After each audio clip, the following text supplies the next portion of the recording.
আজ দুপুরে এক গুরুত্বপূর্ণ বৈঠক, শিক্ষামন্ত্রী বসবেন বৈঠকে চাকরিহারাদের সঙ্গে। এসএসসি কমিশনের চেয়ারম্যান, এসএসসি চেয়ারম্যান থাকবেন। তার আগে একটা ছবি আপনাদের দেখাতে চাইবো, বলা ভালো দুটো ছবি দেখাতে চাইবো। একদিকে এসএসসি ভবন অভিযান চাকরিহারাদের, আরেকদিকে দেখা যাচ্ছে চাকরিহারারা তারা রাস্তার উপরে অবস্থানে রয়েছেন। তারা সেখান থেকে দাবি জানাচ্ছেন যে তাদের যে দাবি পুনর্বহাল করতে হবে, তাদের ওএমআর শিটের মিরর ইমেজ দেখাতে হবে, এই সব দাবি না মানা পর্যন্ত তারা রাস্তা থেকে সরবেন না। রৌনক রয়েছেন আমার সঙ্গে। রৌনক, একটু তোমার মাধ্যমে দেখতে চাইবো, বেশ কিছুক্ষণ হয়ে গেল এবং তারা কতক্ষণ এভাবে থাকবেন? আজকের এই যে তাদের মুভমেন্ট, তাদের পদক্ষেপ, কোনোভাবে তার কোনো প্রভাব পড়বে না তো বৈঠকে?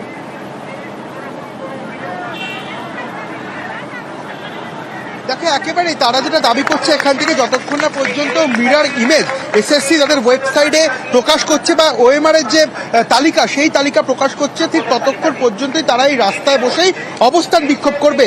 ইতিমধ্যে বৈঠক রয়েছে এসএসসি দপ্তরে শিক্ষামন্ত্রীর সঙ্গে, সেই বৈঠকে প্রভাব পড়বে কিনা সেটাও কিন্তু একটা চিন্তার বিষয়, কারণ এখান থেকে সকালেই তারা দাবি রাখছিলেন, তারা আজকে এই বৈঠক সম্পর্কে অবগত ছিলেন না। তারপরে আজই বৈঠকের কিছুক্ষণ আগে এরকম এসএসসি ভবনের ঠিক সামনেই রাস্তায় বসে অবস্থান, এবং যতক্ষণ না পর্যন্ত তাদের দাবি মানা হচ্ছে তারা এই অবস্থান চালিয়ে যাবে, এমনটাই কিন্তু এই অবস্থান থেকে তারা দাবি জানাচ্ছেন। এবং কি তাদের দাবি? প্রথম থেকে যেটা তাদের ছিল যে সেগ্রিগেশন, অর্থাৎ কারা যোগ্য কারা অযোগ্য সেই পৃথকীকরণ করতে হবে। কিন্তু এখন যত দ্রুত সম্ভব এসএসসি কে এই যে ওএমআর শিট তার মিরর ইমেজ প্রকাশ করতে হবে তাদের ওয়েবসাইটে, এবং যতক্ষণ না পর্যন্ত সেই মিরর ইমেজ প্রকাশ করছেন তারা, ঠিক ততক্ষণ পর্যন্তই তারা এই রাস্তায় বসে অবস্থান বিক্ষোভ চালাবেন। অন্যদিকে গতকাল 11টার পর থেকে প্রায় 24 ঘন্টা হতে যায়, 3 জন কিন্তু রিলে করে অনশন করছেন, এবং সেই অনশনও তারা চালিয়ে যাবেন যতক্ষণ না পর্যন্ত এসএসসির তরফ থেকে এই ক্লিয়ার ইমেজ ওয়েবসাইটে প্রকাশ করা হচ্ছে।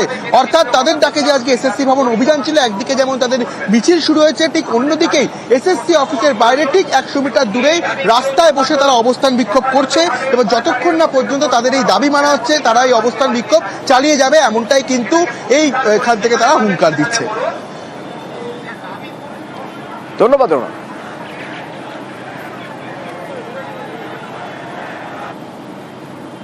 22 লক্ষ পরীক্ষার্থী আছে, তাদের প্রত্যেকের ওএমআর শিট, তাদের ইন্টারভিউর মার্ক সমস্ত ওয়েবসাইটে আপলোড করা হোক, যাতে যে রায় হয়েছে 14 নম্বর এবং 16 নম্বর যে ক্লজ আছে, যেখান থেকে প্রাতিষ্ঠানিক দুর্নীতির কথা উঠেছে, সেই দুর্নীতির যে জায়গাটা সে যেন পরিষ্কার উঠুক, এবং সেখান থেকে যোগ্য অযোগ্যদের লিস্ট পৃথকভাবে কমিশনের ওয়েবসাইটে প্রকাশ হোক।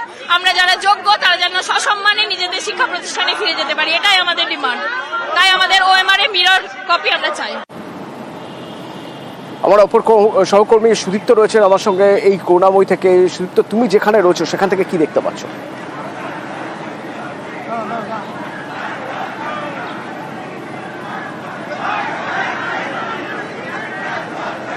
একদমই অতনু, তুমি যেমনটা বলছিলে যে দাবি তারা তুলছিল এবং সেই দাবি তারা তুলছেন, তা মূলত 3টে দাবি। একটি হচ্ছে যে মিরর ইমেজ, ওএমআর শিটের মিরর ইমেজ তা কিন্তু প্রকাশ করতে হবে, যোগ্য অযোগ্যদের লিস্ট ভাগ করে প্রকাশ করতে হবে, এবং তাদের পূর্ব পদে অর্থাৎ যোগ্যদের পূর্ব পদে বহাল রাখতে হবে। একটি উল্লেখযোগ্য বিষয় তোমাকে একবার দেখানো, তুমি দেখতে পাচ্ছ যে ছবি দেখানো হচ্ছে, যে ছবিতে একদম স্পষ্ট দেখা যাচ্ছে ওএমআর শিট হাতে নিয়ে তারা আজকে মিছিলে নেমেছেন। করুণাময়ী থেকে এসএসসি ভবন পর্যন্ত চাকরিহারা শিক্ষক শিক্ষিকাদের যে মিছিল আজকে, সেই মিছিলে আজ ওএমআর শিট হাতে নিয়ে তারা প্রতিবাদ জানাচ্ছেন। তারা বলছেন যে ওএমআর শিটের মিরর ইমেজ প্রকাশ করতে হবে, এবং এই কথা বলার জন্যেই তারা মূলত আজকে ওএমআর শিটকে প্রতীকী হিসেবে নিয়ে এসেছেন, এবং তারা সামনে এনে তারা আজকে মিছিলে হাঁটছেন। এই মুহূর্তে সেই মিছিল কিন্তু হেঁটে যাচ্ছে, এবং এখনো পর্যন্ত সুশৃঙ্খলভাবে সেই মিছিল কিন্তু যাচ্ছে। এবং তুমি জানো যে পুলিশ নিরাপত্তা যেমন রয়েছে, সেই পুলিশ নিরাপত্তার পাশাপাশি এই একইভাবে করুণাময়ী থেকে এসএসসি ভবন পর্যন্ত এই মিছিল কিন্তু হেঁটে যাচ্ছে। আমরা দেখছিলাম বেশ কিছুটা মিছিল থেকে বেশ কিছুটা দূরে বিধাননগর কমিশনারেট ডিসি অনিশ সরকার তিনি রয়েছেন, পাশাপাশি র্যাব রয়েছে এবং বিশাল পুলিশ ফোর্স রয়েছে। এবং আরও একটা বিষয় এখানে উল্লেখযোগ্য, আজকের এই মিছিলের সামনের সারিতে রয়েছেন চাকরিহারা শিক্ষিকারা, এবং তাদের হাতেই মূলত আজকে যে প্ল্যাকার্ড, সেই প্ল্যাকার্ড কিন্তু দিয়ে দেওয়া হয়েছে। যোগ্য শিক্ষক শিক্ষিকাদের যে অধিকার মঞ্চ, সেই অধিকার মঞ্চ থেকে যে প্ল্যাকার্ড, সেই প্ল্যাকার্ড কিন্তু তাদের হাতে আজকে, এবং তিনটে বিষয় সেই প্ল্যাকার্ডে কিন্তু উল্লেখ করে দেওয়া রয়েছে। তাদের পূর্বের পদে বহাল রাখতে হবে, ওএমআর শিটের যে মিরর ইমেজ তা প্রকাশ করতে হবে, এবং যোগ্য এবং অযোগ্যর লিস্ট আলাদা করে প্রকাশ করতে হবে। এই তিনটে দাবি নিয়েই আজ করুণাময় থেকে মিছিল হেঁটে যাচ্ছে এসএসসি ভবন পর্যন্ত। সুদীপ্ত, দুটো ছবি দেখতে পাচ্ছি আমরা, যে দুটো ছবির একটা ছবিতে দেখা যাচ্ছে এসএসসি ভবনের সামনে তারা অবস্থান করছেন, তারা সেখান থেকে সরবেন না বলে দাবি জানাচ্ছেন।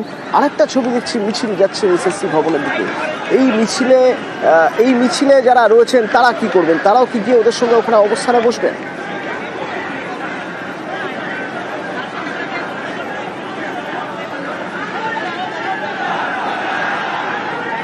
একদমই, দেখো তুমি জানো যে যখন কসবাতের ডিআই অফিসে যখন তারা গিয়েছিলেন, অর্থাৎ চাকরিহারা শিক্ষক শিক্ষিকারা, তারা যে অভিযোগ করেছিলেন পুলিশ আক্রমণের অভিযোগ, তার প্রতিবাদে গতকালও যখন একটি প্রতিবাদ মিছিল বের করেছিলেন চাকরিহারা শিক্ষক শিক্ষিকারা, ঠিক একইভাবে তখন থেকেই অনশনে বসেছিলেন তিনজন চাকরিহারা শিক্ষক। তারা কোথায় বসেছিলেন?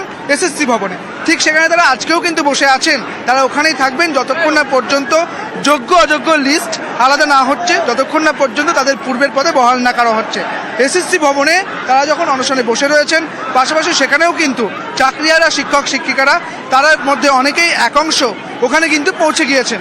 পাশাপাশি করুণাময়ী থেকে এসএসসি ভবন পর্যন্ত যখন আজকে মিছিল যাওয়ার কথা, সেই মিছিল যখন বেরিয়েছে, সেখানেও কিন্তু চাকরিহারা শিক্ষক শিক্ষিকাদের একাংশ তারা এখানে রয়েছেন, এবং এই মিছিল এসএসসি ভবন পর্যন্ত যাবেন।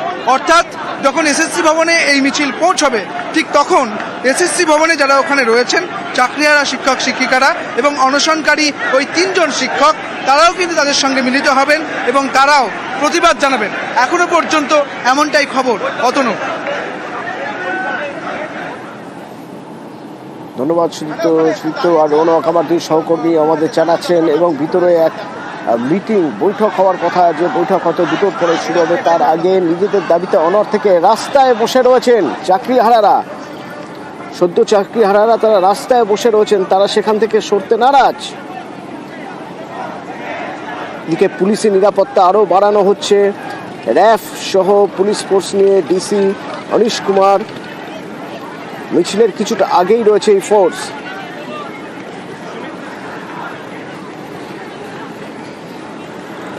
অনিশ সরকার ডিসি ফোর্স, তিনি টহল দিচ্ছেন।